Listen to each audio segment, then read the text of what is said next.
او قربانه درجه شیخ ابوالحسن نوری رحمه الله یو بزرگ تیر شوی دی، ډېر لوی هغه سړی تیر شوی دی. نو د بادشاہ د خپل مرضی او فتوا د علماو نه وغوسته، کوم چې لوی علماو لوی مفتیانو د زمانې درې، نو یې یو فتوا وغوسته، نو یې نه ورکوله.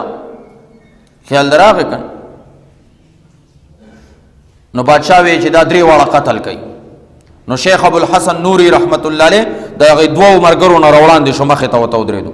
نو ده سره د بادشاہ ډېر عقیدت او د بادشاہ غرض او مقصد دا و چې ړومبی دا دوه قتل کم، نو دی او په سبانه معاف کم، بس بیا به پرېږدم.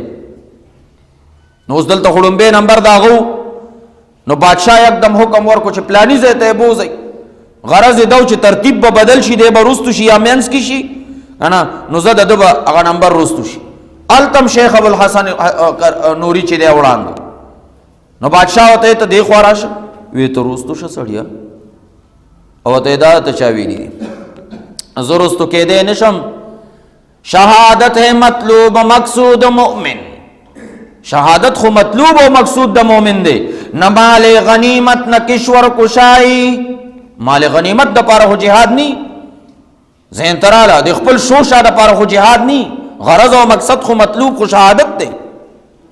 شهادت داسې عظیمه مرتبه ده چې پسپینه ګیره کې پسپینه ګیره باندې او د 80 سال بوډا حضرت مولانا ډاکٹر شیر علی شاہ صاحب رحمه الله فرمایل چې سپینګیره بوډا دی په میدان عرفات کې وای اللهم ارزقنی شهادتا کامله، الله ما ته کامل شهادت راکې.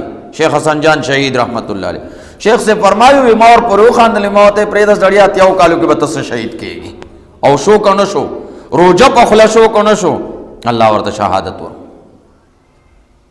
نو بادشاہ ته وای چې دا تابانی ولې ته د دې وړاندې کېږي، بس پرې چې دوی نو ته وای نه چې زه مړ کېږم او زه شهید کېږم، نو دومره خو به زما د دوه مرګرو ته زندگی ملو شي کنه، دومره سات خو به زما د دوه مرګرو ته زندگی ملو شي.